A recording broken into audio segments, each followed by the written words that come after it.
What's up, guys? Can you see me? I hope you can see me. We're doing a review outside because we're getting back to basics. Reviews. It's what I do, what I did, what I stopped doing and neglected for so long. But I'm in the outdoors right now, something most gamers don't really get out to see that much.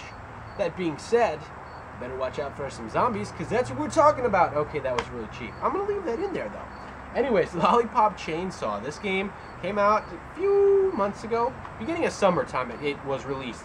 And I saw this in the Game Informer overview, actually. I told you guys about it, that it was coming out. I thought it looked pretty sick. I wasn't planning on purchasing it, but I came across a guy that was selling it cheap. He only wanted 15 bucks for it.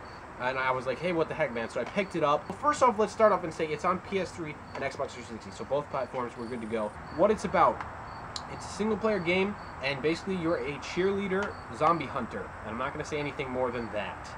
You hunt zombies with a chainsaw. With a chainsaw, you get to go around and rip zombies apart. So what can be more fun than that to start? Obviously, I guess using anything to rip them apart. But, you know, a chainsaw, it's a good start. You know what I'm saying? And I'm not going to get into details of the storyline, but basically, you got to protect your high school. It gets overrun by zombies, and your whole neighborhood area, just your surrounding area. And there's various characters, obviously, that come into play and help you out with that stuff, and you get gifts, upgrades. You can upgrade. You can buy moves, and this being said, it is a hack and slash button masher. It can be, or you can use the combinations and get more points, get your little rainbow power up, and then get like freaking invincible mushroom mode like Mario Brothers. You get the little star mode,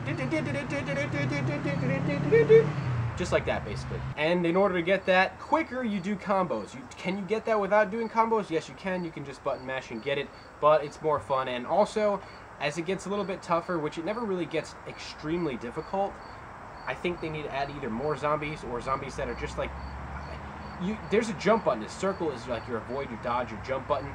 And anytime you press that, you pretty much get out of, like, it's really simple to get out of the way for the most part. Your health also lasts a little too long, and your way to get health is lollipops, and that's hence Lollipop Chainsaw. You can carry 5 at a time when you start, I believe, and I have found myself having 5, like a full lollipop health.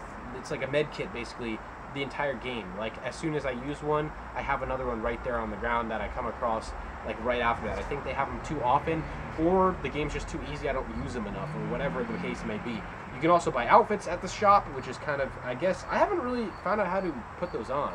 Maybe after the game, or maybe mini games or something, I don't really know, but you can buy those with tokens. You collect coins and medals and stars as you kill zombies, so they just burst out. And also, the cool thing is the environment is destructible. A lot of the environment, not a lot, well, basically any add-ons. This chair would be destructible. The garden, well, you guys can't see, but there's a hose there, like a boat on the deck. You guys can't see any of this because I'm outside, but you don't even know, man. And the chair that you're sitting on, you could destruct it, but you wouldn't be able to go through the wall, you know what I'm saying? So it's kind of cool like that, how they got little things like plants that they have in hallways, vending machines. Vending machines are the best, by the way, because they squirt out coins like there's a... Okay, next up, let's get into the controls. Control-wise, fairly straightforward. You know, left stick is move. Right stick changes the camera. The circle button, as I said, is to avoid, dodge, jump, back flip, front flip, that kind of thing. Triangle is an upper hit with your chainsaw. X, I believe, is a lower hit with your chainsaw. And square is like is muse button, kind of. It changes for different times. One of the, I think, L1 and R1, or L2 and R2, both do the same thing. You kind of put your chainsaw, stab it into the ground, and you just go zooming across the ground, and like it cuts through the ground, and you can just destroy anything in your path. But your chain does overheat, which is kind of cool. There's little oil cans sometimes that you come across. Basically, that was invented for the mini game. That's why that's in the game. But that move's kind of cool when you need. So you need to have maintenance with stuff like it's not just like overpowering completely. They tried to kind of cap it, but I think they still need to make it a little bit more difficult because it's too simple as it is for the most part. But it's fun to just go and destroy some zombies, use some combos. The combos are really not that difficult. They're pretty simple and straightforward and easy to do. Timing wise, doesn't have to be that specific as like something like Soul Calibur or Street Fighter or Tekken or any of that. Like you have to be super specific with those. This, not so much. I mean, you could just kind of press them all in a row and not really worry about timing too much, and it'll still do the combo. So I'm going to say this is kind of a game geared toward being easier, just something to relax and play, something that you can freaking work through in probably a week, beat the whole thing if you wanted to. I haven't beat the whole thing. I've through probably, I don't know, a bunch of levels. But that's what I'm going to say. So is it kid-friendly? It's able to be played by kids. Language, a little bit strong. References, a little bit strong. So that's up to you. You may want to put the headphones on when you're playing around those. But the kids would be able to play it. It's an easy enough game that kids could play. So that's cool. It's definitely not challenging at all, really. From what I've come across, even the bosses were kind of pretty... I mean, it's annoying because it's confusing as to what to do, so they did kind of puzzle you a little bit. But it's easy to stay alive. It's just so, like, it's not one of those things where you're just fighting to stay alive and you know what to do. It's one of those where you don't know what to do, but there's basically no threat on your staying alive at all. You can just kind of wander around and find it, even though you're in a boss battle, which is stupid. I don't like that in my opinion, but some people do.